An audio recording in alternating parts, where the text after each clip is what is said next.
Donc, bonsoir à tous. Aujourd'hui, nous nous retrouvons pour l'avant-dernière conférence publique du cycle Écologie en Islam, avec une séance consacrée aux villes et à l'environnement en Jordanie et à Oman. Nous avons le plaisir de recevoir Myriam Ababsa et Thibaut Klinger, que je remercie tous les deux d'avoir accepté d'intervenir ce soir. Alors Myriam Ababsa, nous vous recevons aujourd'hui pour vos travaux sur la Jordanie et sur les politiques publiques d'aménagement du territoire. Vous êtes géographe et urbaniste. Vous avez travaillé pendant 15 ans comme enseignante-chercheuse et 15 ans pour les Nations Unies sur le développement urbain, notamment pour l'ONU Habitat et pour la Banque mondiale, notamment sur le plan climat d'Amman, dont vous nous parlerez ce soir. Vous travaillez actuellement pour Afaloula, l'agence française pour le développement d'Aloula. Concernant vos publications, vous avez dirigé l'Atlas de Jordanie, publié en 2013, qui était le résultat de 7 ans de coopération scientifique entre l'IFPO, qui est l'Institut français du Proche-Orient, le Centre royal jordanien de géographie et l'Université de Jordanie. Votre dernier livre, coécrit avec Norik Neveu et Falestine Naili, est paru cette année. Il traite donc de l'histoire d'Amman à travers la photographie. Une publication plus ancienne, c'est Amman de pierre et de paix, qui a été paru en 2007 aux éditions Autrement et qui a été traduit en arabe pour le centenaire de la municipalité en 2009. Alors Thibaut Klinger, vous êtes professeur agrégé, vous enseignez actuellement l'histoire-géographie au lycée Racine à Paris. Vous êtes docteur en géographie et votre thèse a été publiée en 2021 sous le titre « L'Oman contemporain, aménagement du territoire et identité nationale ». Je voulais également citer votre article Oman, une politique de logement pour forger un État-nation moderne, dans la revue d'études et de critique sociale, dans un numéro qui était consacré aux politiques de logement social au Maghreb Mashrek et dans le Sud global, et dans lequel Myriam Ababsa, vous avez également écrit sur les politiques publiques de logement en Jordanie de 1965 à 2019. Juste pour terminer avec les références bibliographiques, et pour ceux que cela intéresserait, je voulais citer l'abécédaire de la ville au Maghreb et au Moyen-Orient, qui réunit les contributions d'une centaine d'auteurs et où on retrouve chacun vos contributions, donc sur Amman et sur Mascate. Alors le sultanat d'Oman et la Jordanie ont bien évidemment des contextes géographiques, économiques et sociaux uniques, mais leur population est majoritairement urbaine. 85% pour Oman et plus de 90% pour la Jordanie.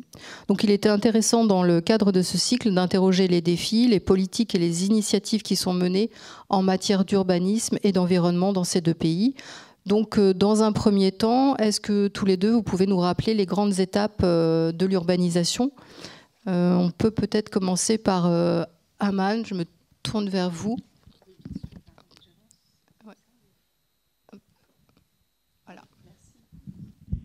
Merci Sophie, je vous remercie. J'aimerais remercier l'ISM pour cette invitation et en particulier celui de mon professeur André Bourget qui est dans l'assistance et dont j'ai eu le grand honneur, grand plaisir de suivre les cours il y a 30 ans, 35 ans peut-être.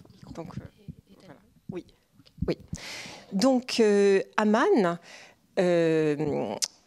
a connu plusieurs phases d'urbanisation récente et de croissance, mais on pourrait rappeler que son développement s'est accéléré à partir de 1948 et de l'arrivée de réfugiés palestiniens.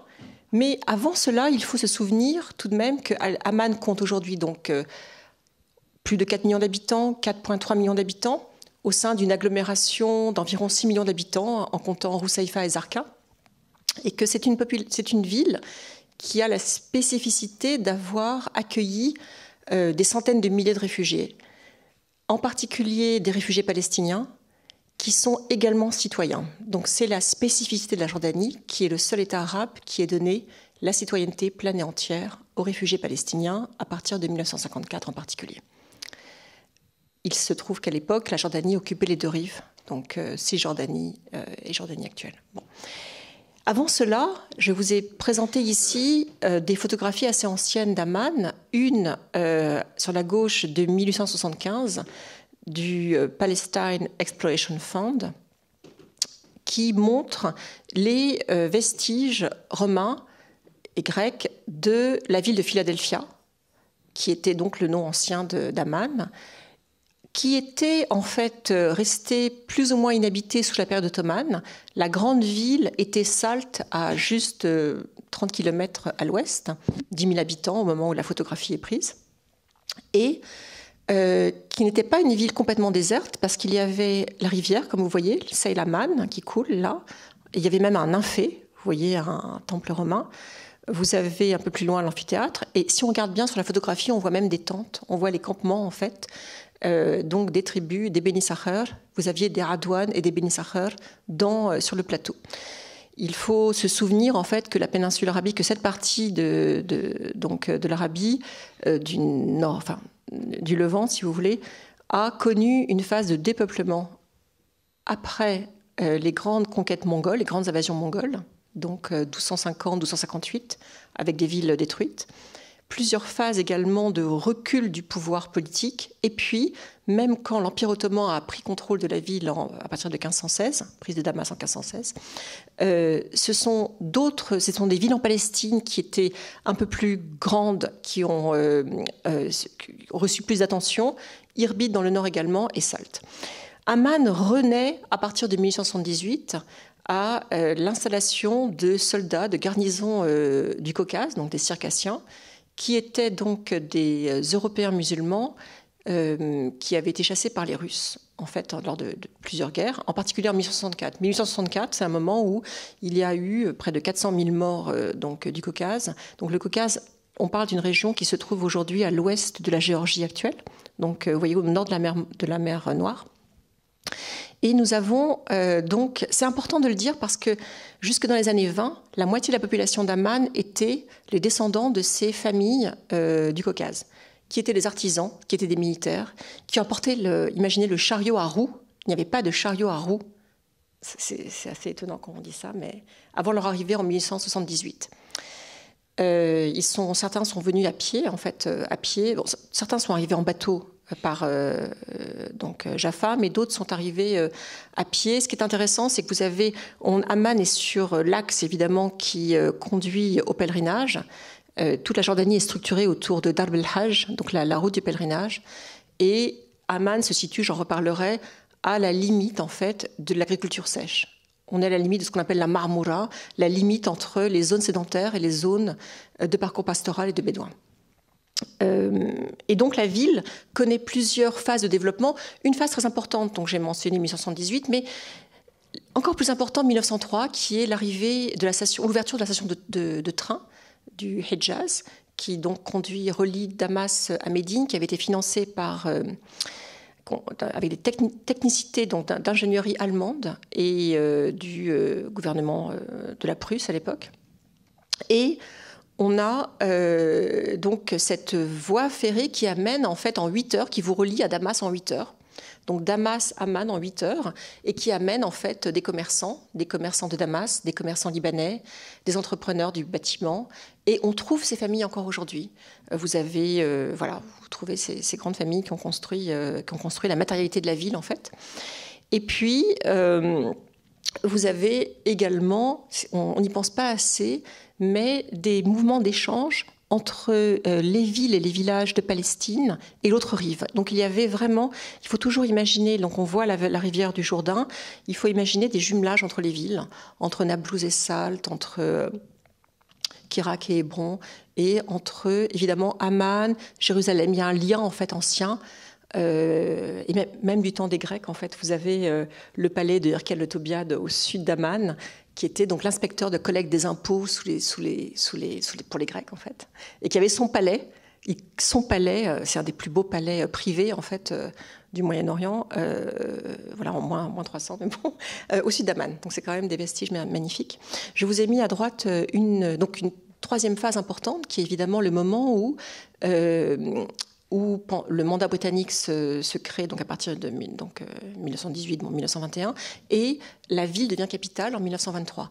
Et à ce moment-là, vous avez une arrivée à la fois donc de soldats britanniques, de fonctionnaires, mais également comme je disais, de commerçants palestiniens, une migration également rurale qui est importante, et une petite ville qui commence à se développer, à planter des arbres comme on le voit, à développer donc des réseaux d'égouts, en fait, des réseaux d'adduction en eau, adduction en eau surtout, multiplication de puits. On a Ras El Ain, on a différents puits qui sont encore en usage. C'est assez étonnant. On a encore des puits à Amman. Bon, évidemment, les nappes phréatiques sont complètement effondrées, mais quand même, donc voilà. Et ensuite, comme je l'ai mentionné, je crois que j'ai mis des chiffres, mais là, j'arrive pas à les lire. Je ne sais pas si vous arrivez à lire. Ah ben voilà, là, j'arrive à lire. Donc, on est à 3000 habitants en 1920, 10 500 habitants en 1930, 45 000 en 1940 et 60 000 à l'indépendance.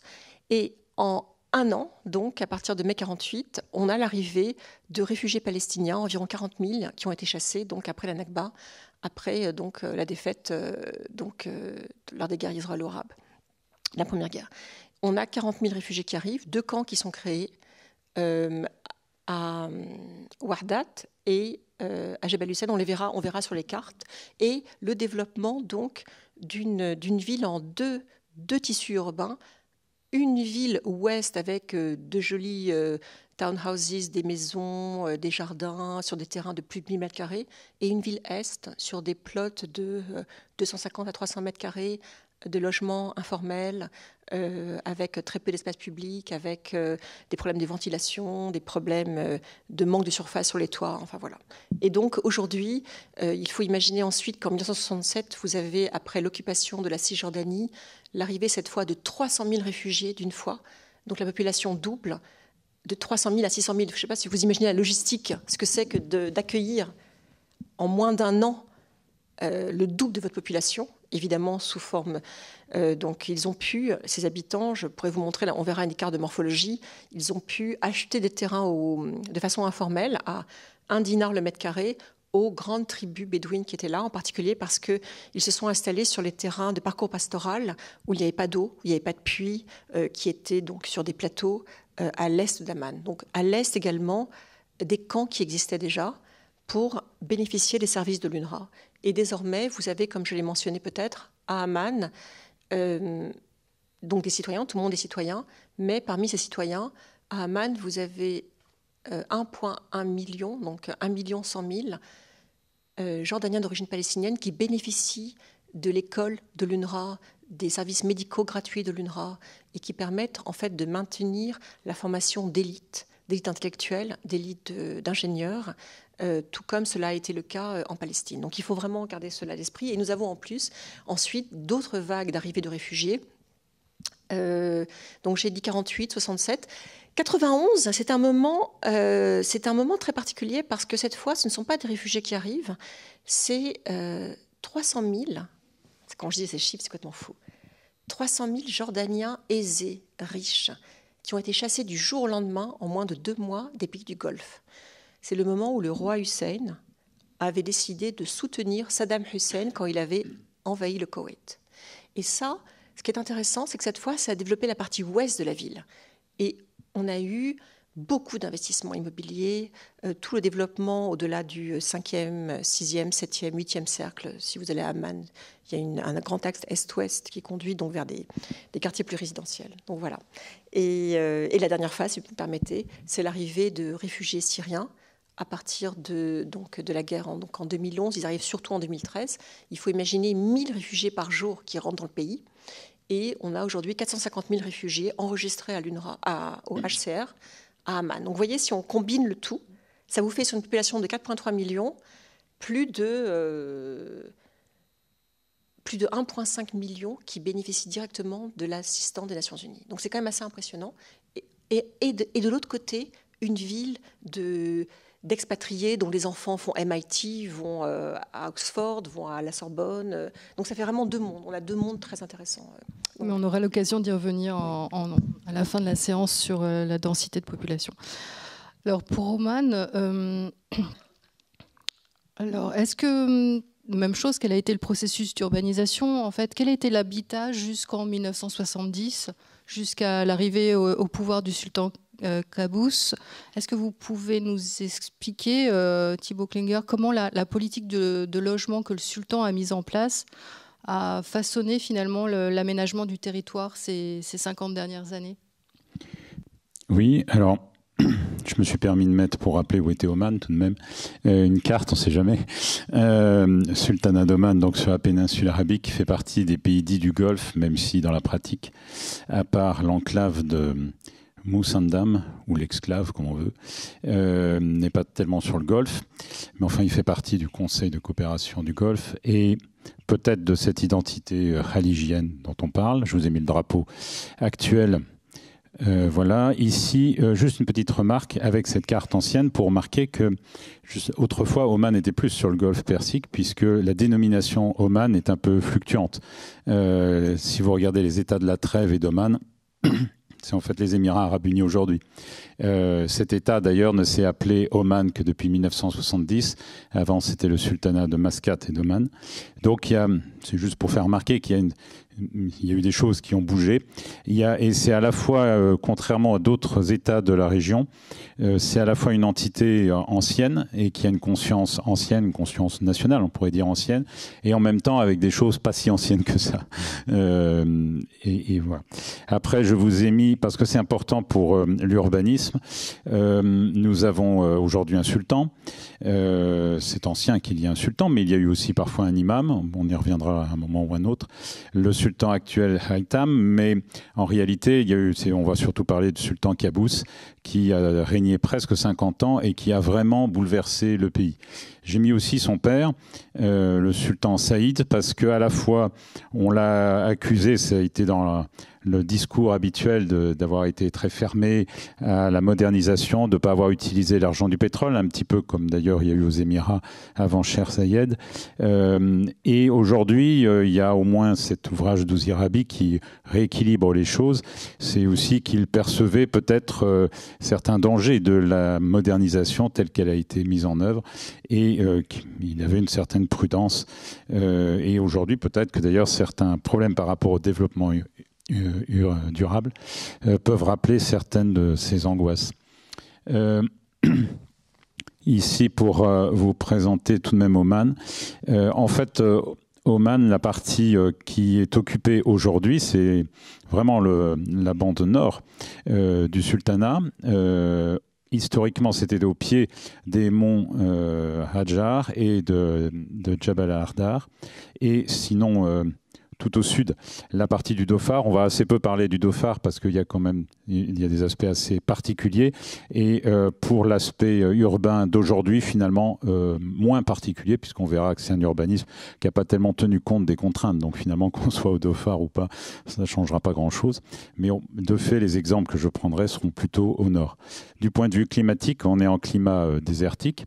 Lorsqu'il pleut, c'est qu'il pleut sur le... Alors, à part le Dhofar, où il y a la mousson, le seul endroit où il y a la mousson avec le Yémen, de la péninsule.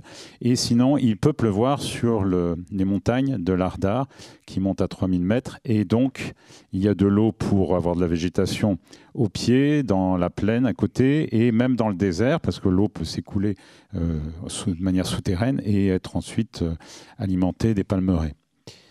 Au point de vue de l'habitat, donc, vous avez ici la population globale du pays. Donc, le pays est grand à peu près comme l'Allemagne, 309 000 km². Sa population a très fortement augmenté depuis les années 70-80, puisque on passe à 1 million en 1980 et aujourd'hui, on est presque à 5 millions. Dont 40% d'expatriés. Comme on dit expatriés, mais en fait, on devrait dire immigrés, finalement. En français, c'est pas très logique, expatriés, mais bon, on l'utilise par analogie à l'anglais, quoi. Ce qui est un peu moins que les États comme les Émirats arabes unis, qui sont plus à 80%. Mais quand même, pour dire cet aspect. Et là, tout de suite, dire une ambiguïté, c'est que globalement, on va parler de l'habitat des Omanais. Et on mettra juste l'habitat des expatriés, dans lesquels on verra qu'il y a plusieurs catégories quand même. Il y a la version premium et la version pas très premium. Vous allez voir, j'ai mis des exemples de villes, pour vous dire, évidemment, Mascate. Alors en fait, Mascate ne veut pas dire grand-chose aujourd'hui, puisque la ville de Mascate, aujourd'hui, n'est plus qu'un musée. Enfin, c'est minuscule. On a même dit parfois dans les dictionnaires que c'est la plus petite capitale du monde, mais bon, à part le Vatican, j'imagine. Vraiment réduite. Après, il y a ce qu'on appelle aujourd'hui l'aire capitale de Mascate, qui finalement est l'équivalent d'un gouvernorat complet, et qui là réunit presque un tiers du pays finalement, de la population, et on y ajoute même les 2 gouvernorats de la Batina, de la Plaine, et à ce moment-là on a 40% du pays. Les autres villes sont plus à 60 000 habitants, 220 000. Je vous ai mis quand même la Salalah, qui est la capitale du Dhofar, pour voir quand même cette augmentation très rapide, exponentielle on pourrait dire. Voilà. Sinon, voilà. Vous m'aviez demandé aussi de présenter l'habitat initial. C'est en effet à la fois intéressant, même si aujourd'hui il est délaissé, à plus d'un titre. Pour comprendre quel était l'habitat initial, la base c'est donc le quartier qui prend plusieurs noms, Hara, Hila, Hujra, etc. Et qui est marqué vraiment par le fait tribal. Soit que vous ayez une homogénéité tribale, ce qui finalement n'est pas très fréquent, soit que vous ayez au moins des morceaux du quartier. Ici, vous avez un quartier à droite, Al-Manar, qui comprend plusieurs quartiers. Vous avez un quartier et vous voyez que même si tout le quartier n'est pas marqué par la même tribu, vous avez ensuite des sous-ensembles qui, eux, sont relativement homogènes. Mais il n'y a pas de vision vraiment simple sur la chose, parce qu'à la fois, vous avez le fait tribal et vous avez certaines, ça a été pas mal étudié par John Wilkinson, ici c'est plutôt Bandio-Padillé pour Al-Manar, vous pouviez avoir notamment pour la négociation de l'eau, on pourrait appeler un esprit au-dessus des tribus, une entente entre tribus, une forme de municipalité finalement, on pourrait dire. Mais ce fait tribal explique, alors qu'il se marque localement aussi par la présence de ce qu'on appelle la sabla, qu'on pourrait appeler la majlis dans d'autres pays du Golfe, ou, j'ai oublié le troisième nom, oui, et puis il y a encore autre chose, même au Yémen, c'est pas maj. Oui, Mafraj, voilà. Donc ici, c'est la Sabla, qui est un lieu de rassemblement et qui est globalement plutôt par tribu aussi, qui existe aujourd'hui encore, alors normalement pas par tribu, mais vous avez des sablas modernes qui sont construites et qui, on incite les jeunes à y participer parce qu'en fait c'est c'est un lieu de sociabilité finalement. Voilà. Et pourquoi c'est important? Parce que en 1970, oui, j'ai oublié là, quelques exemples d'habitat. Bon, ce qu'il en reste, vous avez une petite maison en haut à gauche où on devine une cour derrière la porte avec 3 minuscules pièces derrière. Vous avez la version un peu plus grande avec une arcade ici. Je pense qu'on n'a pas le temps de trop s'apesantir sur ces exemples. Je vous ai mis parce qu'ici vraiment c'est symptomatique à Manar vu d'en haut, enfin vu du fort. On voit les pièces Rolfat et vous avez ces niches avec au-dessus une espèce d'ogive ou d'art persan comme on veut, que vous trouvez vraiment partout, qui devient un symbole presque de l'habitat omanais ancien. C'est donc un habitat de terre. On appellerait ça du pisé, oui, en France. Voilà. Et tout ça pour dire quoi? Qu'en 1970, cet habitat est complètement, presque du jour au lendemain, délaissé. Parce que le sultan modernise le pays et que... Pourquoi ça ne tourne plus? Ah oui. Bon, il panique un peu. Oui, je crois qu'on n'aura pas le temps de tout présenter. Ou alors on est passé bizarrement... J'ai l'impression que la souris est en décalage avec le... Il faudrait enlever le plein écran, en fait, je crois. À partir de 1970, donc le sultan, il fait un coup d'État le 23 juillet 1970. Pourquoi? Parce qu'on accuse son père de ne pas utiliser l'argent du pétrole pour moderniser. Et les Britanniques veulent moderniser Oman comme ils ont voulu que Abu Dhabi soit modernisé. Ils ont donc, comme ils avaient favorisé Sher Zayed contre son frère, si je ne me trompe pas, ils ont favorisé... Qaboos contre son père, et avec la mission finalement de moderniser plus vite. Et cette modernisation, elle s'est faite par les maisons, par l'habitat. Ça a été donné... Oui, j'ai l'impression qu'on est tout perdu dans le diaporama. C'est fait par les maisons qui donnaient accès à l'eau courante, à l'électricité, à des écoles pas loin, et à un hôpital en théorie pas très loin non plus. Et pour accéder à ces maisons, on a, au lieu d'essayer de moderniser les maisons actuelles, on a décidé de faire un habitat complètement hors sol, si je puis dire, avec un système de loterie où on distribue, alors ça s'est mis en place progressivement, la législation, dans le sommet, c'est à partir des années 80, on attribuait à chaque Omanais, et à partir de 2008 à chaque Omanaise, une parcelle de terrain dont la norme a été après 600 mètres carrés. Alors, on n'était pas libre du choix de la parcelle. On devait choisir soit le gouvernorat de la wilaya de naissance, soit celle du travail. Et ensuite, il y avait un système de tirage au sort. Et l'objectif était justement de sortir les Omanais des quartiers traditionnels marqués par le fait tribal pour qu'ils soient mélangés, pour en faire des sujets qui seraient nettement plus dociles et qui ne seraient plus marqués par le fait tribal.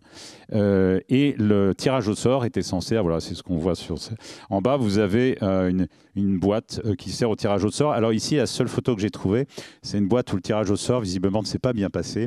J'avais trouvé ça sur les réseaux sociaux, il y avait une petite foire d'empoigne parce que les tirages au sort étaient soi-disant équilibrés, mais j'ai cru comprendre par des propos ici ou là que parfois des gens trouvaient que le tirage au sort était un peu faussé et qu'ils auraient bien aimé les bonnes parcelles comme par hasard aller à ceux qui avaient organisé le tirage au sort. Bref, le résultat c'est qu'en 10 ans peut-être, l'essentiel de la population n'a plus habité dans tout cet habitat traditionnel et dans ces quartiers traditionnels. Ils ont habité dans des maisons modernes qui ont été en général pour les petites villes en périphérie du lieu ancien et pour l'agglomération de Mascate sur de vastes étendues qui étaient alloties au vrai sens du terme. Et donc, j'avais calculé, mais je n'ai pas retrouvé le chiffre, vu qu'il y a cette explosion démographique à partir de 70-80, et vu qu'il y a cette sortie complète de l'habitat, je crois que j'avais calculé qu'il me semble qu'aujourd'hui, il n'y a pas plus de 15% de la population actuelle qui a connu l'ancien habitat. Ça ne veut pas dire qu'il n'y ait plus de liens sentimentaux. Souvent, on me dit qu'ils ont gardé la clé, enfin, symbolique, parce qu'il n'y a souvent pas de porte, mais un lien. Cadastralement, ils savent quelle est la maison de la famille, mais et en même temps, on a tout fait pour dévaloriser ce patrimoine, à l'opposé des forts qui étaient restaurés. Oui, là, vous avez des exemples donc, de ces villas modernes. Vous avez la première génération, si je puis dire, qui ressemble un petit peu à la maison ancienne. Il y a encore des décors qui peuvent faire penser. Après, en dessous, vous avez des villas plus contemporaines. Et puis, vous avez la version, nous on dirait HLM en français, charabia, donc logement populaire à loyer modéré, qui s'inspire des forme des autres logements. Je crois qu'on a dépassé. Alors, je ne sais pas si vous voulez que... Ah oui, ça c'est juste pour me dire que même si c'est pas ce que j'ai le plus traité, parce que finalement ils ne sont pas au cœur de la politique, et il y a quand même le cas des expatriés, enfin de ceux qui ne sont pas sujets, qui eux ne vont surtout pas recevoir de maison, bien sûr. Il y a l'idée qu'à Oman, le logement normal de la famille omanaise, c'est la villa individuelle, alors que les autres habiteront, soit ils vont louer ou sous-louer des bouts de villas individuelles trop grandes, soit ils auront des appartements dans les immeubles, soit quand on descend en niveau social, ils vont habiter les vieilles maisons qui seront louées pour 3 fois rien, mais toujours louées quand même. Donc c'est là où vous voyez des antennes satellites, parfois au milieu de... Et puis alors il y a des branchements évidemment pas très réglementaires. Et vous avez sinon les fameux... Alors on traduit camp de travail, mais c'est une mauvaise traduction. Enfin, labor camp, camp de travaux si on veut, comme ici à Haïti. Voilà. J'ai débordé. Un petit peu, mais... Donc après ce rappel des étapes de l'urbanisation de ces deux villes, la question qui est légitime de se poser, c'est est-ce que en fait, l'urbanisme dans ces deux pays s'est adapté aux contraintes environnementales? On pense en particulier à la proximité du désert, donc aux périodes de forte chaleur, et également à la rareté de l'eau. Donc on peut peut-être continuer avec Oman. Donc, c'est bon? Non. Pour essayer de résumer, parce qu'il y aura trop de diapositives. Il me semble qu'il y a 2 notions qu'on peut retenir. C'est la notion de décontextualisation et l'autre de désencastrement écologique. Et finalement, les deux vont ensemble. La décontextualisation, initialement, je l'ai trouvée chez Bandio Padillet pour l'aspect esthétique qui frappe aujourd'hui si vous allez à Oman, parce que vous avez les forts qui sont bien restaurés, qu'on a restauré comme preuve du pouvoir du sultan, ce qui d'ailleurs historiquement est très contestable, parce qu'il y a des forts portugais, et qu'ensuite il y a des forts de gens qui contestaient l'autorité soit du sultan, soit de l'imam ibadite, puisque à Oman, vous avez c'est un des rares territoires où il y a de l'ibadisme, et où il y a eu, pendant toute une période, le chef de l'État, si on peut dire, était un imam, un peu comme au Yémen. Mais bon, ça s'est terminé au XVIIIe siècle, sauf après, jusqu'en 1950 aussi, il y a eu une phase à nouveau de ça, mais on ne peut pas trop rentrer dans ce détail. Mais il y a quand même cette idée donc, de sortir du contexte la population. Et on peut, une partie de cet urbanisme, on peut faire la comparaison avec John Olson, si je ne me trompe pas, qui a fait ça pour Brasilia. Décidément, ça n'apparaîtra pas, mais c'est pas grave. Cette notion donc de décontextualisation, parce qu'il y a cet aspect, il faut moderniser et en même temps, il faut que la population. Voilà, ici, on voit bien la décontextualisation. C'est pas seulement esthétique, c'est vraiment sortir la population de ces quartiers anciens. Alors ici, vous avez la version à Manar, où vous avez plusieurs quartiers anciens et où vous allez avoir plusieurs quartiers modernes qui sont à la périphérie. Donc on les sort de la Palmeraie, on les sort des quartiers anciens et c'est parfois du jour au lendemain. On m'a dit que c'est pour celui qui aujourd'hui est restauré, l'un des seuls presque quartiers anciens restaurés, ça s'est fait vraiment en quelques mois. Et finalement, il n'y a pas eu de choix. Hein. Personne ne pouvait dire non, je préfère rester dans ma maison ancienne. Et puis, de toute façon, ça aurait été illogique et ça ne serait pas allé avec. Il y a l'idée, le règne de Qaboos s'est voulu une rupture. Ça s'appelle la Narda. Ils ont hésité pendant quelques années, mais après, ils ont repris ce terme de Narda qui est un petit peu ambigu parce qu'il peut faire penser au réveil du nationalisme arabe. Et à Oman, il a aussi le sens, la Narda, c'est aussi le réveil de l'imama. Enfin, du règne de l'imam. Donc il y avait l'idée qu'il ne s'agissait surtout pas de remettre un imam, mais il s'agissait de s'approprier finalement ce terme. Et donc cette renaissance, elle est passée par la rupture complète avec le contexte urbain ancien. Et ça s'est accompagné d'un désencastrement écologique parce que ça s'est fait vraiment, mais sans tenir compte du tout du contexte écologique. On a tracé, on m'a dit que parfois c'était même quasiment crayon papier sur le bord d'une table. Tiens, là on va faire un lotissement et après on tire au sort et après on trace au cordeau des routes et on met des parcelles qui sont toutes normalement de la même taille. Dans la réalité, on voit que d'abord, ça a un petit peu évolué au début. La taille s'est stabilisée dans les années 80, 600 mètres carrés, avec des normes très précises, c'est 30 x 20 si je ne me trompe pas. Et après, des normes très précises aussi sur les espaces qui doivent être réservés entre les murs et les maisons. Et on verra que c'est l'une des causes d'un vrai problème par rapport au développement durable, c'est qu'on a une sous-utilisation complète de l'espace qui n'est pas assez bâti, évidemment. Mais derrière ça, à l'époque, on ne s'occupait pas de développement durable, on s'occupait de moderniser. Donc c'était à la fois apporter aux Omanais la modernité par la maison, et en même temps veiller à ce qu'ils soient quand même isolés au sein de ce petit paradis domestique, avec le minimum de liens possibles avec les voisins. D'abord, ils sont supposés ne pas se connaître, et par le tirage au sort, c'était au moins l'objectif. Et même toute une partie de la voirie ou de l'environnement, qui dans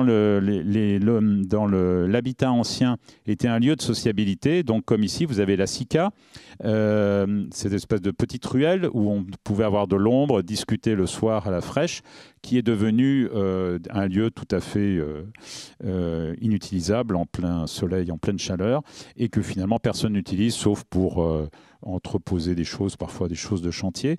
Et pourtant, j'avais trouvé dans ce programme à Sika, soutenu par le gouvernement, où il y avait, pour essayer d'impliquer les jeunes, peut-être pas dans un débat politique, mais en tous les cas, puisque j'ai oublié de préciser que c'est une monarchie absolue, qui certes s'est ouverte dans les années 90, mais bon, le débat politique est quand même très limité, il n'y a pas de parti politique, mais il y a l'idée qu'il peut y avoir un débat local. Et donc, comme par hasard, ce programme s'était appelé Sika, peut-être en pensant à cet ancien lieu de sociabilité qui aujourd'hui n'est plus. Je ne sais plus si on arrive à avancer.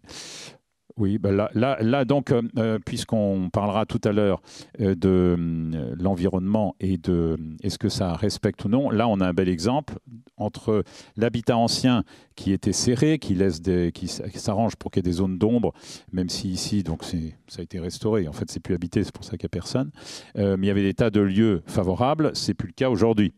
La rue ne sert plus de lieu de sociabilité, en tous les cas pour la majorité des espaces urbains. À Nisois, donc c'était la photographie d'après.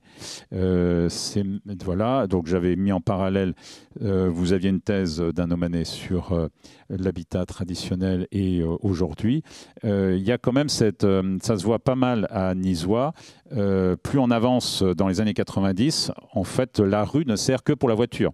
Et on se gare vraiment devant la rue et vous voyez les gens klaxonner pour que l'Indien, le Pakistanais ou autre sortent. C'est le drive, quoi, finalement. Et de toute façon, quand on regarde comment aménager la rue, il faut être un peu tordu pour avoir envie de se déplacer à pied. Là, je vous ai mis un exemple de ces allotissements. Donc, on est dans la banlieue ouest de Mascate. Ça a été pas mal étudié, j'en parlerai après, par l'université allemande à Oman de Gutek, Al-Khout. Vous avez donc ces fameux parcelles à 600 mètres carrés. Sur la diapo d'avant, je crois que j'avais mis qu'avec les normes urbaine, on n'a que 40% qui est donc occupé au sol. Et vous avez un dernier détail, c'est la longueur de voirie. En fait, tout ce monde se retrouve au rond-point qui est en bas, qui ensuite connecte à une voie rapide. Et donc, Gutek s'était amusé à calculer qu'en gros, ils avaient constaté que les gens roulaient à peu près à 80 km/h parce qu'ils avaient certains 10-15 km à faire avant d'arriver au rond-point.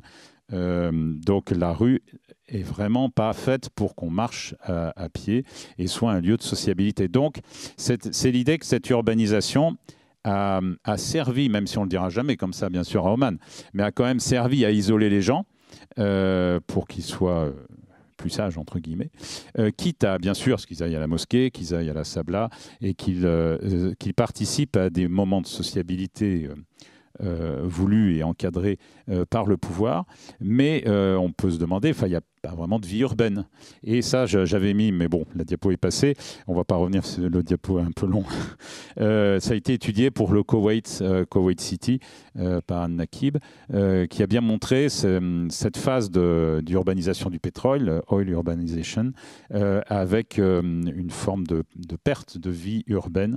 Voilà. Je ne sais plus ce qu'il y avait après. Ah oui, donc là, ça vous synthétisait l'habitat avant. Ici, je l'ai mis, c'est une étude qui a calculé, mais en fait, sans faire, parce que c'est quand même difficile de faire une étude qui habite vraiment quoi, parce qu'on ne rentre pas dans une maison à Oman comme ça. C'est impossible. Ici, c'est les Allemands qui ont fait ça, qui ont montré d'un simple point de vue de logique et de mathématiques, comme les Omanais ont le droit d'échanger au bout d'un moment leur parcelle, ça a varié la législation sur ça. En 3 changements, on peut arriver à rétablir une cohésion tribale, par exemple. Et donc, ce serait intéressant, mais je n'ai pas pu le faire, et je pense que ce n'est pas évident à faire. Ce serait amusant d'essayer de voir où ils ont réussi, enfin, quelle est l'ampleur du phénomène, à arriver en 3 permutations à retrouver une homogénéité qui n'était surtout pas voulue initialement. Est-ce que après, voilà, ça c'était pour illustrer l'aspect décontextualisation et en même temps désencastrement écologique. En haut, vous avez Birkat Al-Maos par exemple, c'est pas très loin de Nisois, les agglomérations vraiment imbriquées dans l'environnement, même visuellement, et en bas vous avez l'agglomération d'aujourd'hui, ce qui ne veut pas dire qu'il n'y ait pas un certain effort esthétique dans l'urbanisation, surtout du temps de Sultan Qaboos, avec des teintes claires, la volonté qu'il n'y ait pas tout et n'importe quoi qui soit fait, mais quand même ça fait maison sur plaque de Lego, hein. Enfin, on n'est pas... voilà. Et la conséquence de cette urbanisation, sur laquelle on reviendra je pense après, c'est un étalement urbain phénoménal. Ici vous avez le cas à Nisois. Donc vous avez une agglomération qui fait plus de 20 km de long et on continue parce que chaque fois qu'on veut faire un truc durable, on va le faire encore plus loin. donc cet étalement urbain qui finalement finit par remettre en question l'objectif initial qui était d'apporter les services modernes. Et ici, c'est le cas de l'eau qui est apportée largement par camion citerne parce qu'on ne peut pas faire des conduites jusqu'au bout. Et c'est le cas même dans l'agglomération de Mascate. Ici, vous avez le cas d'une station de remplissage de camions au sein même de l'agglomération de Mascate. Donc ça, c'est pour illustrer ces citernes que vous trouverez partout. Alors, il y a, si j'ai bien compris, en Jordanie ou au Liban, que j'avais pu voir, c'est parce qu'il y a déficience du service public qui ne fournit pas assez. À Oman, c'est plutôt le fait que, de toute façon, c'est impossible, au point de vue de l'espace urbain. Voilà, je crois, pour synthétiser... Oui, non, ça doit être la partie d'après, il me semble. Ouais. Donc, c'était un petit peu sur l'aspect, est-ce qu'on a tenu compte ou non de l'environnement ?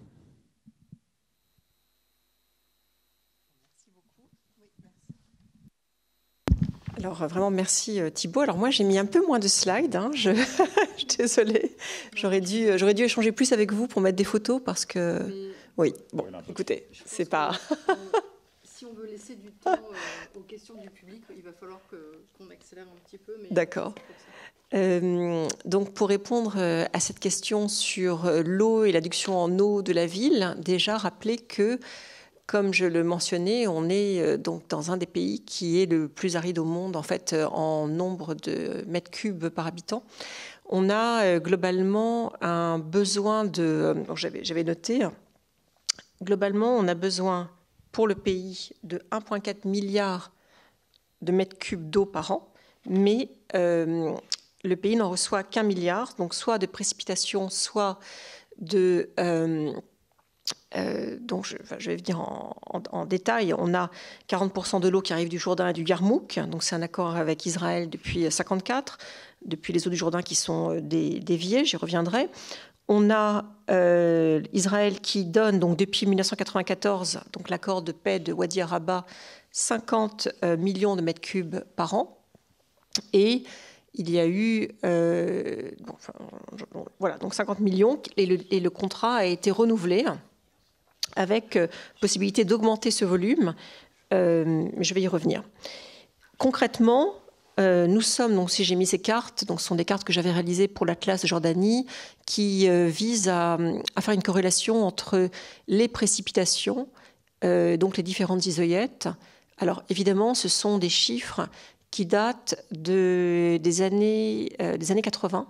Donc pour le terme de précipitation. Donc évidemment, ça s'est beaucoup réduit parce qu'un des impacts du changement climatique, c'est précisément la réduction des précipitations, à peu près de 15% d'ici 2050, avec en plus des épisodes de pluie plus brutales. Donc c'est pas seulement que le volume global va se réduire, c'est qu'en revanche, quand les épisodes de pluie viendront, ils seront beaucoup plus brutaux et donc ils vont entraîner des phénomènes d'érosion accélérée.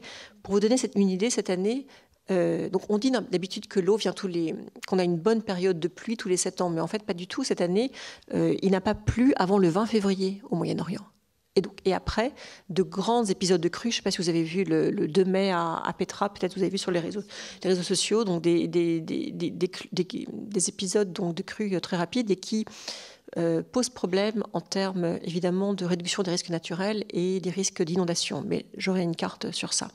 Donc déjà, nous voyons donc l'agglomération. Donc vous voyez en fait que le pays est organisé sur les hauts plateaux du nord-est, donc du nord-est du territoire, qui concentre donc sur 10 000 km². Vous avez 90% de la population qui est concentrée là, dont donc Irbid. Et puis on voit l'agglomération Amman-Roussel-Fazarka. Vous voyez à peu près en hauteur. Et la ville d'Amman est assez étendue, donc elle est elle-même traversée par un gradient climatique. On a 350 mm de précipitations dans les quartiers ouest résidentiels et plutôt 250 à 200 dans les quartiers est. Ici, une carte qui vous montre le problème énorme donc, de déficit en eau. Donc, nous avons déjà, j'ai voulu rappeler, donc c'est la thèse de Khadija Darmam, qui est un peu ancienne, mais je trouve que c'est une carte intéressante parce qu'on imagine qu'il n'y a plus d'eau du tout. C'est en 2000. En 2000, les puits d'Amman fournissent encore 38 millions de mètres cubes par an, quand même. Hein. C'est quand même assez important. Et on a de l'eau qui vient évidemment de l'oasis d'Azraq, qui...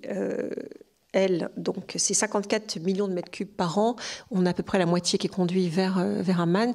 Ça a un impact. Hein. Donc Azraq est à 70 km à l'est d'Amman et c'est une oasis magnifique avec des roseaux, avec donc l'émergence d'une nappe phréatique importante qui est en totale réduction. Elle était importante comme arrêt pour les migrations des oiseaux d'Europe vers l'Afrique. C'est une grande étape.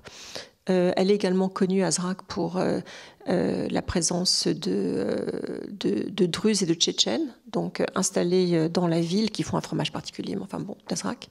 Et vous avez différents... En tout cas, bon, l'eau arrive d'Azraq en partie, mais avec une croissance urbaine très rapide, on est à 2,1% par an depuis 2004.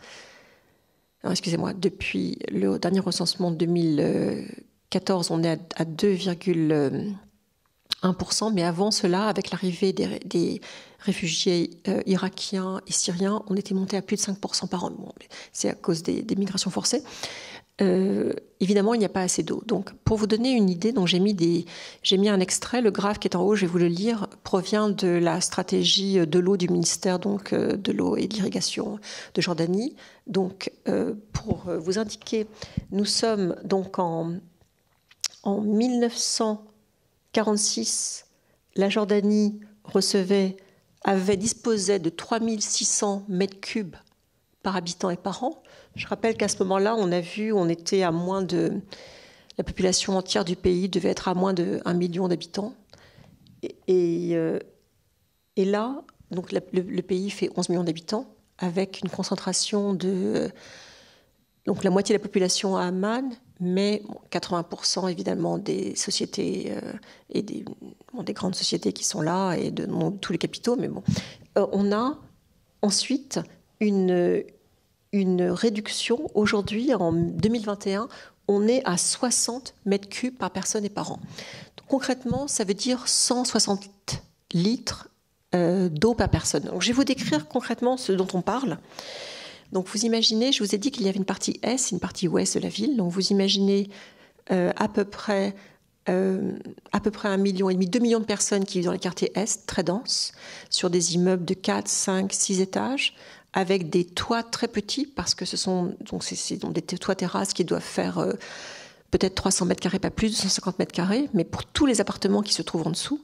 Donc il y a très peu de citernes. Vous ne pouvez mettre qu'une citerne par famille. Donc ce sont des citernes qui autrefois étaient en métal. Donc depuis 10 ans, elles sont remplacées par les mêmes, les blanches, citernes en eau, donc de 2000, donc de 2 mètres cubes, donc 2000 litres. Et il faut imaginer que c'est ce dont vous disposez pendant 6 jours, parce que pendant une journée, pendant 24 heures, l'eau coule. Voilà. Et de l'autre côté, vous avez les quartiers ouest qui, eux, ont 2 à 3 citernes par personne parce que les toits des maisons sont plus grands. Vous pouvez installer, moi dans ma maison, moi j'ai un appartement typique, donc je vais vous dire un appartement typique d'Amman, classe moyenne, c'est 180 mètres carrés, j'ai un petit jardin de 80 mètres carrés, j'ai 3 citernes. Donc j'en ai une en sous-sol et 2 sur le toit. Et donc on revient, donc moi je suis quartier ouest, on revient quartier est, qui sont les plus importants. Vous avez donc l'eau dans les quartiers ouest qui n'arrivent que 24 heures. Donc pendant 24 heures, on s'assure que les pompes fonctionnent, qu'il y a l'électricité, que les tanks se remplissent, et on graisse avec cette eau. Donc imaginez concrètement, si vous êtes une famille de 4 personnes, pour 6 jours, ça vous fait 333 mètres cubes par jour pour une famille de 4, ça fait 80 litres par personne et par jour. En comparaison, nous, à Paris, on a 150 litres par personne et par jour, et une ville américaine a 500 litres par personne et par jour. Le seuil minimal de l'Organisation mondiale de la santé est 50. Vous ne pouvez pas avoir moins de 50 litres par personne et par jour, dont 5 litres pour boire, en fait. Donc, très vite, il a fallu concevoir des systèmes d'adduction un peu plus grand. Ça fait 25 ans que Jordanie, Israël et l'autorité palestinienne conçoit le canal de la paix de la mer Rouge vers la mer Morte, mais le projet a été abandonné parce qu'Israël, en parallèle, a construit 5 usines de désalinisation des eaux sur ses côtes et elle n'a plus voulu collaborer sur ce projet. Donc ce projet, quand même, a eu pendant près de 25 ans des financements pour les études, donc de l'AFD, des États-Unis, de la Banque mondiale, de USAID. Et finalement, le projet le plus simple qui a été construit, c'est celui que vous voyez à droite, qui est un canal, une conduite forcée qui pompe donc dans une aquifère qui s'appelle DC, qui se trouve à la frontière entre l'Arabie Saoudite et la Jordanie, donc c'est une aquifère fossile partagée, et qui envoie vers Amman 100 millions de mètres cubes par an sur à peu près 325 km. Donc ça, c'est l'adduction en eau d'Amman. Il faut imaginer que Amman ne reçoit presque pas de précipitations, enfin je l'ai mentionné, mais surtout quand il y en a, elles ne sont pas collectées, ces eaux. Or, si vous prenez la Palestine, donc ce qu'on appelle le rainwater harvesting, sur tous les toits des immeubles, que ce soit à Ramallah, Jérusalem, à Naplouse, toute l'eau de pluie est collectée. C'est-à-dire que vous avez 90% des immeubles en Palestine qui collectent leur eau de pluie. Et cela s'explique par le fait que lors des accords d'Oslo en 1993, dans le cadre des négociations, les Palestiniens ont cédé sur le fait qu'Israël contrôle tous les sous-sols, y compris les sous-sols sous la Cisjordanie et sous Gaza. Enfin bon, là, ils contrôlent. Donc voilà. Donc nous, on voit toujours, quand j'ai eu la chance de travailler comme urbaniste pour la Banque mondiale, à la fois en Palestine et à la fois en Jordanie, sur des scénarios de croissance urbaine. L'idée, c'était de calculer, je vais y venir, de montrer à quel point il était important de construire de façon plus compacte pour une adaptation au changement climatique. Et en particulier de limiter et de densifier les espaces urbains. À Amman, si vous voulez, vous avez à peu près entre 20 et 25% des terrains qui sont gardés vides pour spéculation foncière. On y reviendra, mais c'est un énorme problème. Donc, ce que je voulais mentionner, c'est que en novembre 2022, Israël, les Émirats arabes unis et la Jordanie ont signé un préaccord d'énergie contre l'eau qui était le suivant, qui était que Israël fournirait 200 millions de mètres cubes d'eau à la Jordanie par an, désalinisée donc par des conduites qui arriveraient donc de Méditerranée, en échange de 600 mégawatts d'électricité produite sur des fermes de panneaux solaires construites par Masdar, la compagnie des Émirats arabes unis. Et après, ça devait se mettre en œuvre à partir de 2023-2024, mais après donc le début de la guerre en octobre 2023, il y a eu suspension de ce projet pour des raisons donc évidemment de géopolitique, parce que la Jordanie donc a une position très particulière parce qu'elle conteste, elle refuse l'arrivée d'une nouvelle vague de réfugiés de Gaza sur son territoire. Et l'idée, c'est que la Jordanie n'est pas une patrie de substitution comme Israël l'entend pour les Palestiniens. Donc voilà, j'avais suivi. Donc voilà, donc l'arrêt. Oui.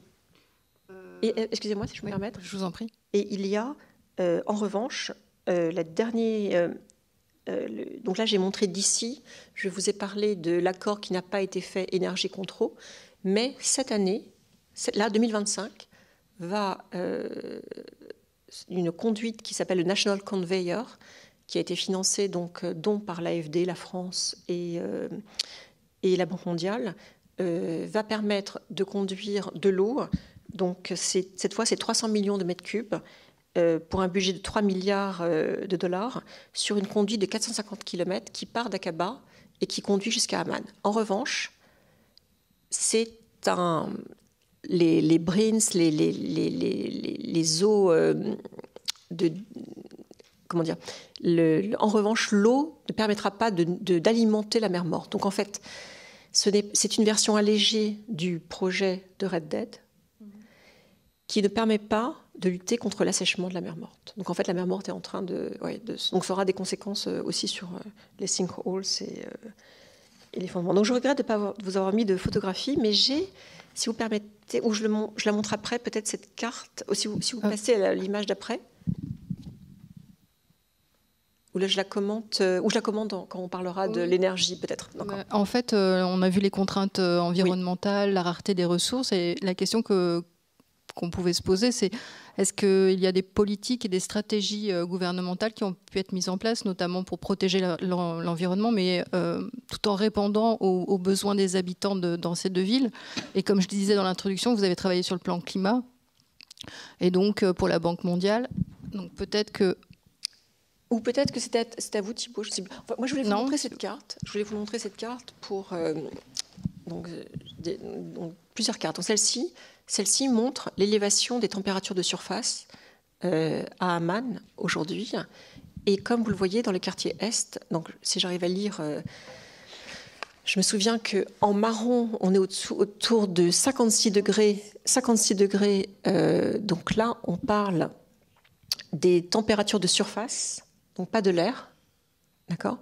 Et dans les centres-villes, on est quand même à 40. C'est très élevé. Hein. Ce sont des températures très élevées. C'est cette contrainte. Donc c'est 2022. Summer Surface Temperature à Amman en 2021. Publication de 2022. Ça vous donne une idée un peu des contraintes au quotidien que l'on peut subir dans une ville qui est sur un plateau, donc je n'ai pas mentionné, on est sur un plateau qui est à peu près incliné de 1050 à 900 mètres, donc du nord-ouest vers le sud-est, et nous avons ces températures très élevées. Alors, les villes, évidemment, ont plein de moyens de s'adapter et de lutter contre ces îlots de chaleur, les premiers, évidemment, étant de planter, étant également de déceler, c'est-à-dire d'enlever les surfaces d'asphalte, donc réduire les parkings, renaturer les sols, mettre des ombrières, mais aussi permettre de construire plus dense afin d'avoir l'ombre portée des immeubles. C'est assez important. Mais comme on le voit dans l'Est, et j'y reviendrai, l'Est subit, en fait, on est en climat désert, on est dans les phases de désert, on est dans les zones de désert, et je reviendrai parce qu'il y a un projet urbain très important qui se déroule justement sur ces zones-là que vous voyez en marron, de très grandes températures. Et j'ai mis en tout petit en bas, comme je le mentionnais, le fait que nous sommes soumis à un climat méditerranéen altéré et on reçoit de très fortes précipitations en hiver et qui conduisent à des risques d'inondation. Et vous avez le pourcentage de ménages affectés qui sont en zone inondable potentielle. Et ce qui est vraiment dramatique, c'est qu'en 2019, nous avons plusieurs morts à Amman, qui étaient essentiellement des travailleurs étrangers qui vivaient dans des sous-sols d'immeubles. Donc ça a beaucoup marqué. Et il y a il y avait des égouts déjà. Il y avait des égouts. La rivière d'Amman coulait dans des égouts depuis les années 80, mais il y a eu en plus différents barrages qui ont été construits pour essayer de retenir le plus les eaux de pluie. Mais dans ces épisodes évidemment de changement climatique et donc il y a toute une politique de contrôle donc des flux. Voilà.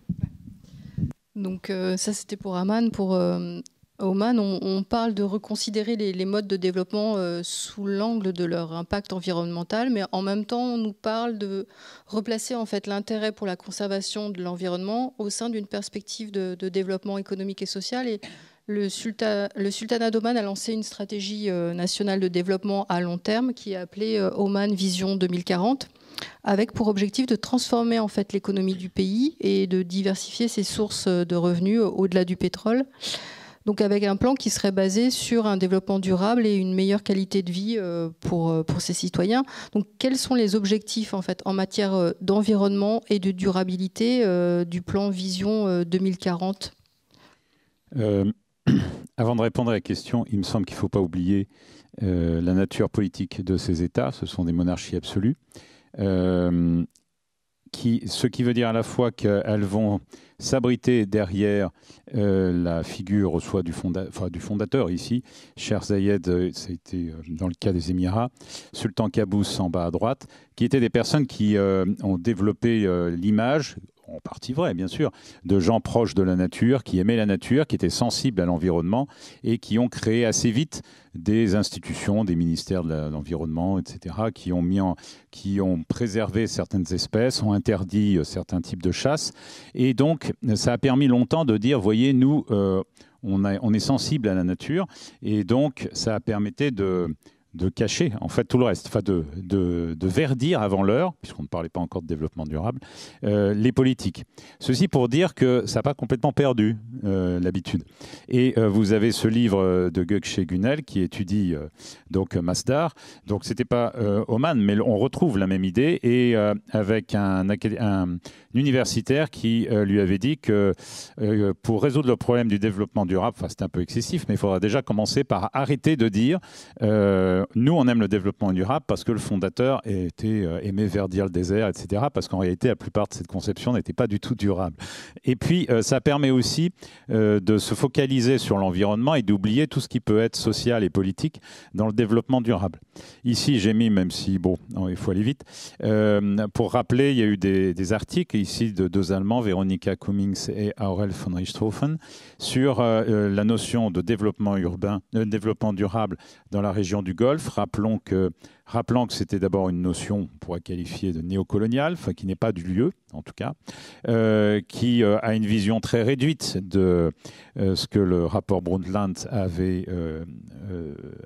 développé, qui peut apparaître comme un oxymore parce que on est dans des pays qui consomment quand même énormément de ressources par habitant, même encore plus qu'évidemment en Jordanie, et avec quand même le même tropisme de ces pays de limiter le développement durable à ce que Gökçe Günel, à propos de Masdar, appelle les ajustements techniques. Et donc, on va être dans la course au label pour donner l'impression que c'est très vert, très durable, en oubliant le reste, ce qui ne veut pas dire qu'il n'y ait pas d'intérêt, hein, mais c'est quand même important d'avoir ça en tête et d'avoir aussi en tête à propos de ces visions 2040 et autres. Donc là, il y a plutôt un ouvrage coordonné par les Allemands, même s'il est en anglais, par Stephen Wippel, et plusieurs articles dedans qui montrent combien ces visions sont apparues à la fin des années 90-2000. Là, disons, ont pris la succession. Avant, on était plus dans la logique du développementisme, si on peut dire, ou développementariste, je ne sais pas comment on dit, mise en avant du développement avec des plans. À Oman aussi, il y avait le plan quinquennaux. Après, il y a eu des stratégies, mais maintenant, c'est plus les visions 2020, 2040, et en disant que ça permet de valoriser, c'est pas le visionnaire finalement, le souverain, qui est le seul à prendre vraiment des décisions, au moins officiellement. Ça leur donne un caractère quasi transcendantal. Et puis finalement, ça évite tout débat, puisque lui, au moins, il voit loin. Alors, c'était plus Sultan Qaboos que Sultan Haytham pour la vision 2040, mais vous voyez qu'il s'est très bien inscrit dans les différents graphiques ou différentes illustrations qu'il y avait dans le Sultan Qaboos. N'oublions pas aussi, ça je ne peux pas détailler, comme l'a bien étudié Ahmed Kana à propos de Dubaï, que ces États, il y a quand même, bon, certes, il y a de la corruption partout, mais il y a quand même l'idée que le pouvoir politique et les entreprises qu'on y a sont quand même très liés. C'est encore plus le cas peut-être à Dubaï, mais même à Oman, il y a quand même toute une élite économique qui est omanaise ou indienne, anciennement installée, et que donc quand on va parler après de politique durable, est-ce qu'en fait, on n'est pas juste en verdissant la même politique, quitte à intégrer des données techniques, parce qu'ils ne sont pas idiots quand même, des données techniques du développement durable, mais finalement, ça ne va pas changer tellement la donne, ça va juste verdir les grandes politiques. Donc, là, et avec peut-être le même côté déconnecté finalement de l'environnement qu'il y a eu sous Sultan Qaboos, sauf que là, on aura quelques labels américains pour quelques ajustements techniques précisément à cela. Ici, pour montrer que le projet Yiti, c'est le groupe Galfar, celui qui a fait tous les grands projets depuis 1970, et qu'un projet qui reste quand même encore assez flou de Madinat Al Irfan, c'est le groupe, un mélange de l'agence Omran, qui est une agence gouvernementale où on retrouve tous les grands groupes aussi, et puis maintenant il y a de plus en plus les capitaux d'à côté des Émirats, toujours avec Majid Al Futtaim pour ce projet. Alors, je pense que ça, on peut sauter. Ce qui ne veut pas dire qu'il n'y ait rien quand même, ne soyons pas négatifs. Donc il y a par exemple le développement du solaire qui est encouragé, avec quand même un aspect parfois pervers, c'est qu'on utilise pervers si on veut, on utilise le solaire pour faire pour utiliser des hydrocarbures par fracturation. Donc ça, je ne sais pas si c'est très durable, mais enfin, c'est une manière d'utiliser le solaire. Et puis, on se heurte à un phénomène ici qui est, parfois les conseillers occidentaux vont dire il faut des incitations fiscales. Oui, mais quand il n'y a pas de fiscalité, en fait, il n'y a pas d'incitation. Et ça, on va le retrouver à de nombreux aspects.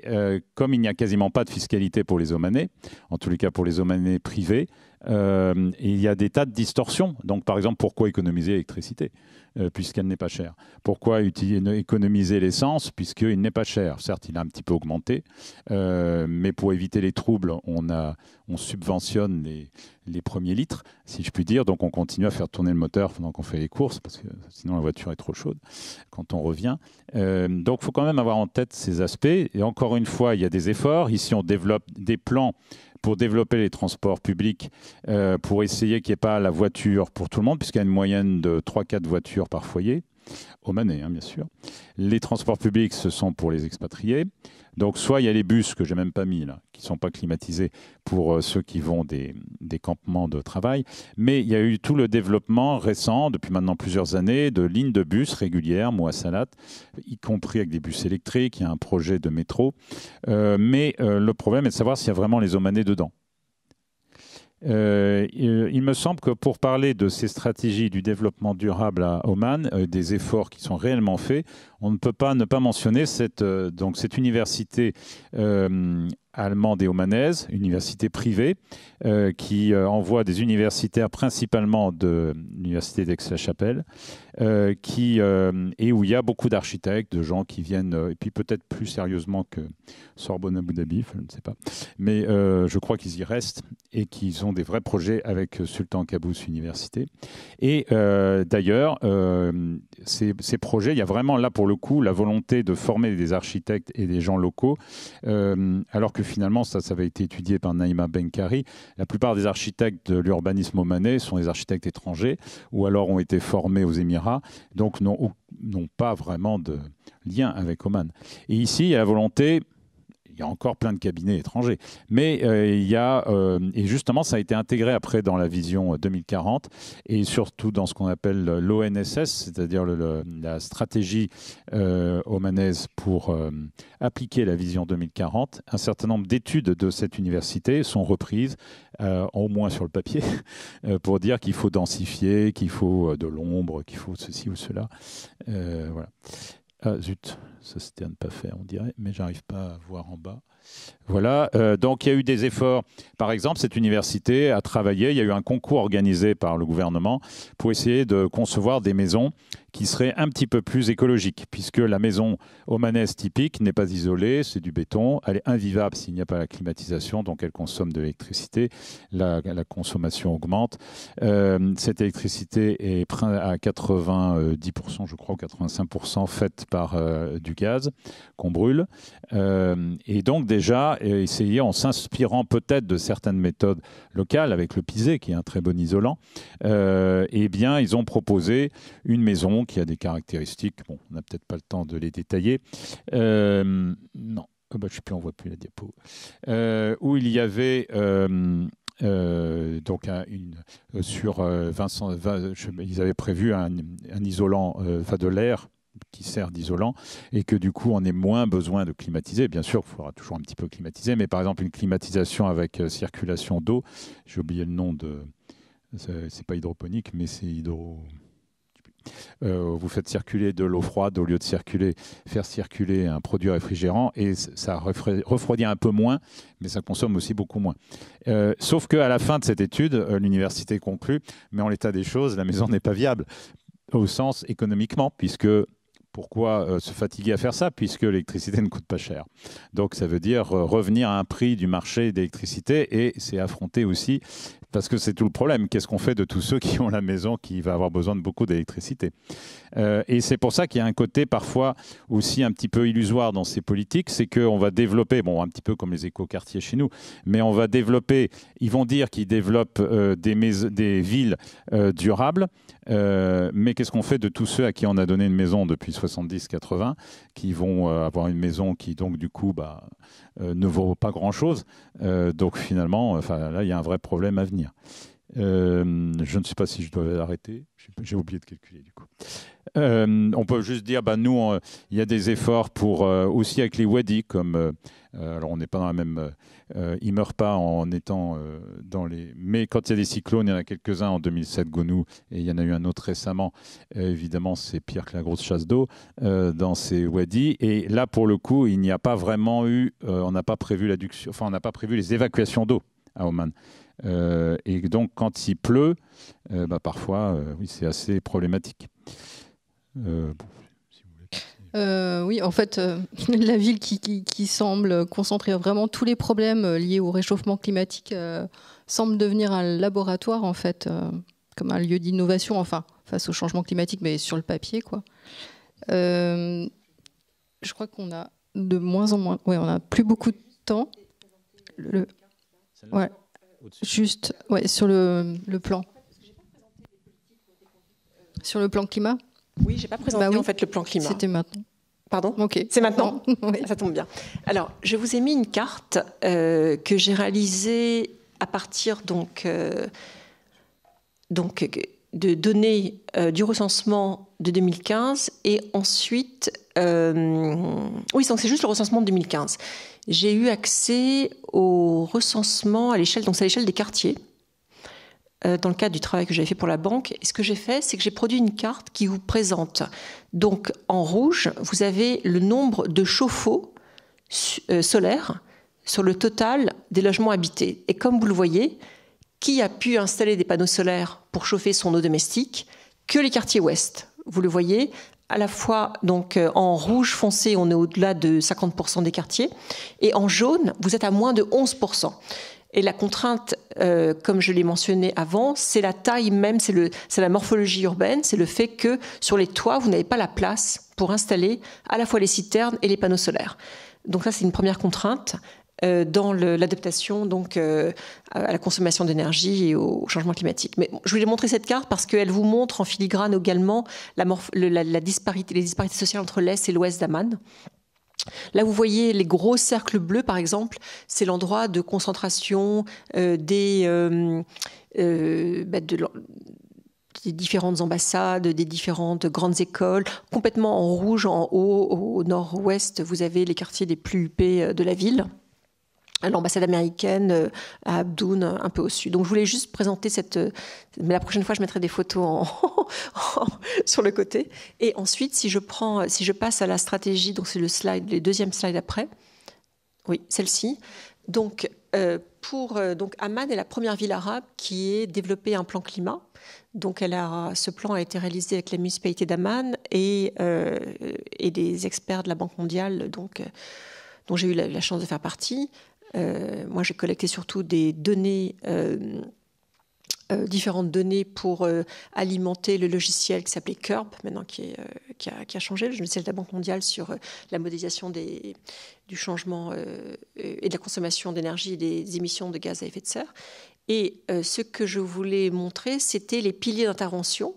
Comment faire en sorte qu'une ville émette moins. L'engagement d'Amman, c'est d'arriver à réduire de 30% ses émissions de gaz à effet de serre d'ici 2050. Donc elle dit c'est zéro émission, en fait on réduit de 30%, 32%. La première chose, c'est au niveau national, c'est d'avoir un énergie mix avec plus d'énergie renouvelable, plus de panneaux solaires, plus d'éoliens.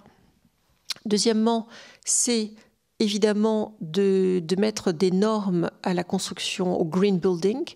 Ça passe assez difficilement, et ça on le voit, il y a l'idée que construire vert va coûter 10 à 15% plus pour le prix final donc, du logement, mais Si vous avez, donc il y a une Green Building Code qui vous permet de construire, d'avoir des setbacks point grands et d'avoir des étages supérieurs. Donc c'est quand même intéressant d'un point de vue financier normalement. Et ce qui est intéressant, c'est que lors de nos différentes réunions, nous avons également discuté avec des microfound banks, donc des banques de microcrédit, qui nous disaient vraiment songez vraiment à toute la filière de construction, parce que nous, la moitié de nos prêts microcrédits consiste à financer des rénovations de logements, c'est-à-dire isolation des murs trop humides, changement des fenêtres, mettre donc des toits en surface blanche pour changer l'albédo, parce que à l'intérieur des appartements, dans les quartiers est en particulier, vous avez froid en hiver, l'hiver est très long et très froid. On n'imagine pas, mais il fait humide et froid, et les bâtiments n'ayant pas d'isolation thermique, il faut imaginer du béton qui se remplit d'eau froide, et donc des appartements non chauffés, il fait 10 degrés, 12 degrés humides. Et donc, ça induit des maladies pulmonaires. Donc, ça a un impact sur toute la santé. En fait, donc c'était intéressant. Vraiment, réfléchissez à imposer des normes d'isolation thermique à l'intérieur des bâtiments. Donc, on n'y est pas. Voilà. Deuxièmement, évidemment, réduire l'usage de la voiture par un bus rapide transit, donc un BRT. Un énorme, donc à 32 lignes de bus en site propre, donc c'est un peu, donc qui limite en fait, qui ont leur propre voie. Également, encourager à l'augmentation de services pour créer des petits quartiers marchables. Bon, c'est pas encore, c'est le new trend, d'avoir de walkable city, d'avoir plus d'aménités, plus davantage d'écoles, davantage d'espaces publics. J'ai mentionné le fait qu'il y a beaucoup de terrains vides, mais parce qu'il n'y a pas assez de taxes sur les terrains vacants, on y viendra, contrairement à l'Arabie Saoudite. Ensuite, ce que j'ai montré ici, donc en haut, vous voyez donc les différents postes de consommation de l'électricité. C'est essentiellement l'électricité consommée par les ménages, donc ça c'est très important, puis les transports, puis la collecte des déchets. En fait, les camions de collecte, non, ça c'est les émissions de gaz à effet de serre, excusez-moi. Les camions de collecte de déchets polluent énormément. Eux-mêmes, donc la possibilité on avait calculé la création de stations intermédiaires de tri, en fait, de sorte à ce qu'il n'aille pas la décharge de Rabaoui, qui est très loin, qui est à plus de 25 km à chaque fois. Il n'y a pas, le tri sélectif n'a pas fonctionné. Donc l'Allemagne, la GIZ a tenté pendant presque 10 ans, dans plusieurs quartiers pilotes, de faire du tri sélectif. Mais les sociétés qui ont contracté des accords avec la municipalité d'Amman leur ont fait des procès, parce que Amman s'était engagé à fournir des produits secs, donc de papier, de carton sec, qui puissent être recyclables. Et les gens n'avaient pas la rigueur de trier. Enfin, il y a eu de difficultés en fait à faire tout ce traitement. Ensuite, il y a tout ce qui est l'eau, et en particulier parce que évidemment l'adduction en eau c'est l'électricité, il y a embedded electric energy dans l'eau, donc toute l'eau de pompage. Et donc un des énormes problèmes d'Amman, je ne l'ai pas mentionné tout à l'heure, excusez-moi, c'est que non seulement il y a très peu d'eau, mais qu'en plus de 40% de l'eau est perdue dans les fuites de réseau. Donc, l'objectif, je m'en souviens, donc, de la politique de l'eau, la stratégie de l'eau 2025, c'est d'arriver à réduire de 40 à 25% de pourcentage d'eau perdue dans les réseaux. Certains disent également que ces eaux ne sont pas tellement perdues. Il y a aussi des systèmes de vol, en fait, ce qu'on appelle non-revenue water. Bon, il y a aussi de l'eau qui est volée. Enfin, le plus important, l'action la plus radicale pour réduire les émissions de gaz à effet de serre, c'est ce qu'on a montré à l'équipe municipale, au maire, c'est de limiter l'étalement urbain. Et donc, ce sont les cartes que vous voyez en dessous de 3 scénarios urbains pour accueillir toute la population d'ici, je crois, c'était d'ici 2035. On a fait ça en 2018. Ici, vous voyez en vert clair comment la ville s'étendrait sans intervention. En bleu, en appliquant le schéma directeur. Or, le schéma directeur, donc la ville aujourd'hui couvre 300 km², mais en zone bleue, vous avez 400 km² qui est constructible. C'est un énorme problème. Les zones prévues par le plan directeur, en fait, sont beaucoup trop grandes. Et arriver à densifier la ville de sorte à ce qu'elle ne s'étende pas. Parce que plus une ville s'étend, plus vous avez des émissions de gaz à effet de serre et des coûts d'infrastructure qui sont très importants. Et un des outils, évidemment, c'est la taxe sur les terrains vacants. Et je vais y revenir. Il y a une résistance, en fait, du Parlement parce que ce sont de grands propriétaires immobiliers eux-mêmes, grands propriétaires fonciers, et que, pour vous donner une idée, on parle de prix du foncier très élevé, c'est-à-dire les 1000 m², le donum, à plus d'1 million, 1 million de dinars, ça fait 1,5 million d'euros, les 1000 m². Donc quand vous procédez des terrains de 5 à 10 donums en pleine ville, évidemment que vous attendez que les prix montent. Or, ça a un impact sur toute ensuite la filière du logement, tous les coûts de l'immobilier, parce que désormais, le foncier constitue la moitié du prix du logement. Donc c'est très considérable en fait. Et l'Arabie est arrivée à lutter contre cela en créant en 2015 une taxe sur les white land, sur les terrains vacants. Mais je pourrais en Bon, mais je vous remercie beaucoup. On a un peu dépassé le temps. On aurait eu des questions sur le logement, la spéculation du foncier, la nouvelle capitale, le tourisme pour Oman, mais on va laisser déjà vous remercier tous les deux, et puis laisser la parole aux questions du public, s'il y en a. Est-ce que vous avez des projets d'éco-quartiers ou de quartiers marchables ou de quartiers similaires à Masdar, donc à Oman? Est-ce que vous pourriez nous en parler un peu plus, parce que... Il y a des... On avait prévu, oui. Il y a Yiti, Madinat. Alors, où est-ce qu'il est passé, Yiti? C'est à l'est. Ça doit être par là, non? Ah, mais il patauge un peu, là. Voilà.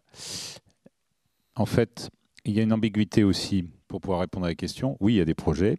Il y a, à Oman, ils vont vous dire qu'il y a des projets de ville durable, et il y a même un label finalement, enfin avec même entreprise, Sustainable Cities. Il y en a une à Dubaï et l'autre à Sharjah, il me semble, de la même entreprise. Et la troisième est à Oman, Yiti. Donc après, ils se disputent sur Internet pour savoir laquelle va être la première la première chronologiquement avec zéro émission de ceci, de cela.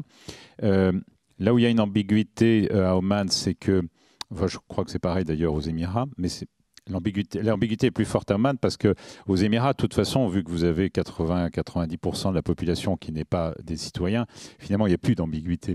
Tandis qu'à Oman, vu qu'il y a encore 60% de citoyens, il y a une ambiguïté. On va vous dire c'est une ville durable. Mais en fait, on ne dit jamais pour qui. Si on regarde les publicités, on va avoir des Omanais avec des étrangers qui discutent. Mais par exemple, donc à Yiti, en réalité, donc Yiti, c'est sur la côte à l'est de... Voilà, je ne sais pas si vous le voyez peut-être pas, parce que la souris, je ne sais pas si elle va à l'écran, la souris. Donc c'est ici. En fait, le Yiti historique est ici, et le projet Yiti est là où il y a le drapeau Omran. Voilà. Et en fait, c'est au milieu de toute une série de ressorts, comme on dit là-bas, resort, d'aménagements qui utilisent les Khaor.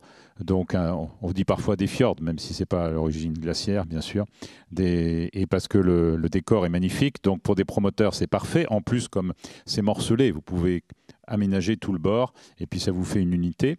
Ce qui pourrait rejoindre après, c'est pas parce que vous avez de multiples projets et que vous avez une ville, enfin, David Harvey et compagnie.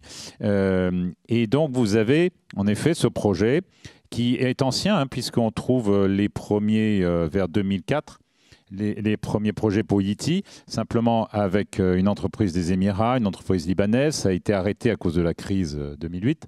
Après, c'est revenu.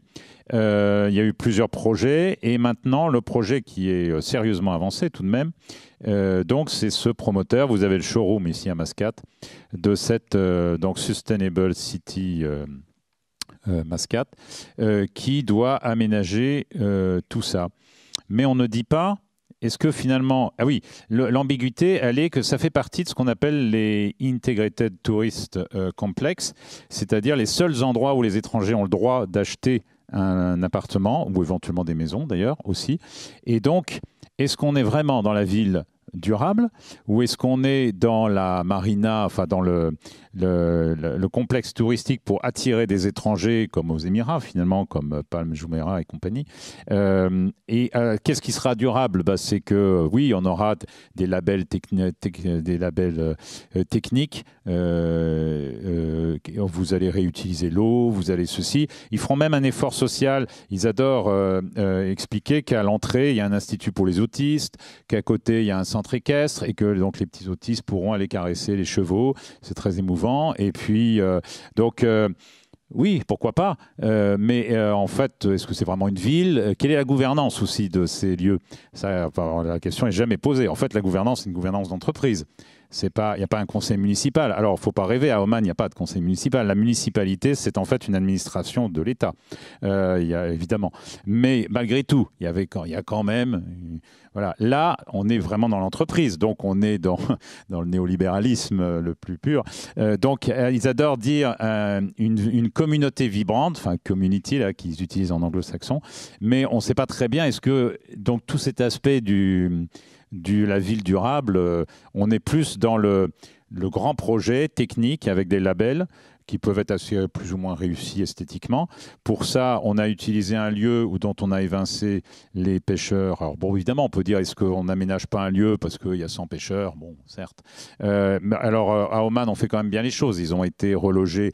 On a un peu soigné quand même les maisons, mais ils sont à 10 km de la mer, par exemple. S'ils sont sur les hauteurs, on leur a dit que c'est pour éviter de boire la tasse au prochain cyclone, parce que Gonou est passé par là. Et donc, on leur a dit, voyez, on vous a fait un logement en haut, vous êtes à l'abri. Ça, c'est vrai qu'ils sont à l'abri. Mais quand ils veulent rejoindre la mer, déjà pendant un moment ils ne pouvaient plus parce qu'il y avait les travaux et maintenant ils doivent faire au moins 10 km en voiture, donc ils ne sont pas ravis entre ça et être au bord de la mer. Alors bien sûr on peut dire qu'il n'y en a que 300. Peut-être que l'un des risques de finalement ces aménagements, est-ce qu'on est dans l'aménagement du territoire ou est-ce qu'on est dans ces grands groupes qui profitent de l'État pour avoir des marchés? Alors maintenant c'est dans le durable, avant c'était dans les autoroutes, les maisons. Mais est-ce qu'on est vraiment dans le développement durable? Pour quelle société? Pour qui, quoi, finalement? Mais bon. On avait une question du public, pardon. Oui, merci à tous les deux pour ces interventions très riches et très bien illustrées. Un peu terrifiantes aussi, j'avoue. Là, on ressort un peu avec surtout ce diagramme des températures à Amman. Voilà. Et puis, moi, j'ai beaucoup apprécié aussi l'intervention sur Mascate, où ça a été une vraie découverte de voir un peu cet étalement urbain, le choix qui a été fait, le choix de l'automobile pour...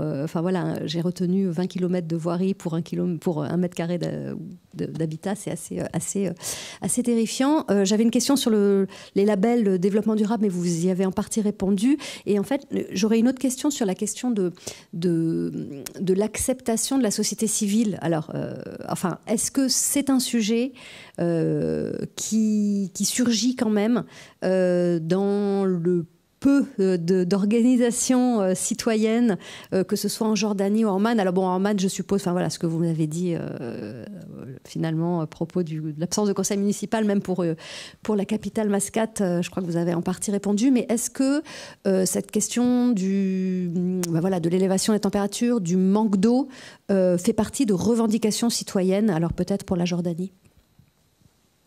Je vous remercie. Alors, Amman a des associations locales dans différents quartiers et qui sont quand même, je compare à l'Arabie Saoudite, elles sont quand même actives, elles sont quand même présentes, elles sont quand même là et elles sont sollicitées. Donc ça c'est intéressant parce que donc Amman a une municipalité, donc du Grand Amman. Donc j'ai dit 1909 la création de la municipalité, elle est toujours en vigueur. La moitié des membres du conseil municipal est élue, l'autre moitié est désignée. On a un maire désigné et on a des élections régulières. Bon, alors, il est vrai qu'il n'y a que 16% des gens qui participent aux élections municipales d'Amman, mais il y a quand même des élections. En revanche, toutes les agences de développement, qui sont très nombreuses, veillent à avoir une participation citoyenne. Et en particulier, la coopération allemande a développé un programme très beau qui s'appelait ICLA, qui consistait dans les quartiers Est à, avec les communautés, planter des forêts urbaines aménager des escaliers. Il y a beaucoup de pentes. Je n'ai pas décrit que c'était des collines. Il y a beaucoup de pentes, il y a beaucoup d'escaliers. On circule à pied le long des escaliers. Et donc, voilà. Et Amman aussi, j'aurais pu le dire, mais on était limité sur le terme du climat. Mais Amman a une expérience avec ingénierie, donc de la Banque mondiale, de KfW. Dans les années 80, elle a rénové ses quartiers informels avec participation des habitants, en appliquant l'idéologie de John Turner, qui était un Anglais qui avait développé au Pérou des politiques, les premières, qui consistaient à ne pas expulser les gens, mais à leur apprendre les métiers du bâtiment pour qu'ils restent sur place, qu'ils apprennent à reconstruire leur maison et ensuite obtiennent des titres fonciers, donc avec des prêts à long terme. Donc ça, c'était magnifique. En revanche, ce que je n'ai pas dit, ce que je n'ai pas eu le temps de dire, c'est que vous avez vu, vous vous souvenez de cette carte d'Amman où on voyait 56 degrés en été en 2021. C'est là que se développe un projet de ville nouvelle. Et ce projet de ville nouvelle a été annoncé en 2017 par le Premier ministre, puis de nouveau en 2021, après la Covid. Et elle viserait à créer une cité administrative dans laquelle vous auriez toutes les ambassades, tous les ministères, à 40 km à l'est, en plein cagnard. Et c'est à l'opposé de tout ce que la banque a développé depuis des années, de leur montrer comment densifier, comment, au contraire, ne pas permettre l'étalement urbain, comment, au contraire, taxer les terrains vacants qui sont aujourd'hui taxés à 0,02% de la valeur locative et arriver comme l'Arabie Saoudite, alors peut-être pas une taxe, elle est très élevée à 2% par an de la valeur estimée du terrain, mais qui rejoignent un petit peu nos villes. Par exemple, à Paris, vous n'avez pas de grands terrains vagues qui soient... voilà. Et c'est un vrai problème parce que ces villes arabes, et Amman en particulier, comme le Caire, souffrent d'une énorme crise de logement. Il faut imaginer que l'investissement spéculatif, c'est que 23% des appartements sont vides. Ils sont gardés pour être loués, ces appartements qui font plus de 200 mètres carrés. Pendant ce temps, vous avez 10% de la population donc 10% des couples mariés qui habitent chez leurs parents. Alors, un moment, ça va, mais quand on a des enfants, c'est pas possible, quoi. C'est-à-dire que vous n'avez pas de cuisine, vous n'avez pas de salle de bain à vous, c'est pas vivable, en fait. Il y a du surpopulation, en fait, des appartements. Donc, il y a un ensemble de facteurs qui font que il y a de grandes ambitions, mais on ne peut pas contrarier toute une politique urbaine fine réalisée par de très bons ingénieurs. Ils ont de très bons ingénieurs. Il y a également une université jordano-allemande. Et en parallèle, faire un programme parallèle de ville nouvelle administrative. Donc c'est un peu... on est un peu... Voilà. C'est un peu les contradictions de ces régions. Merci beaucoup à tous les deux. C'était extrêmement clair. Je regrette qu'on n'ait pas eu plus de temps, mais peut-être une prochaine fois. Je voulais profiter de remercier la Bula qui nous accueille tout au long de l'année, et en particulier Maxime Ruscio et Elena Richardo. Et je vous dis au mois prochain. La dernière séance sera consacrée à habiter le désert de l'Ouest saharien au Hijaz, avec Léo Marty qui a travaillé justement sur Alula, et Ismail Varchaid. Donc voilà, merci beaucoup.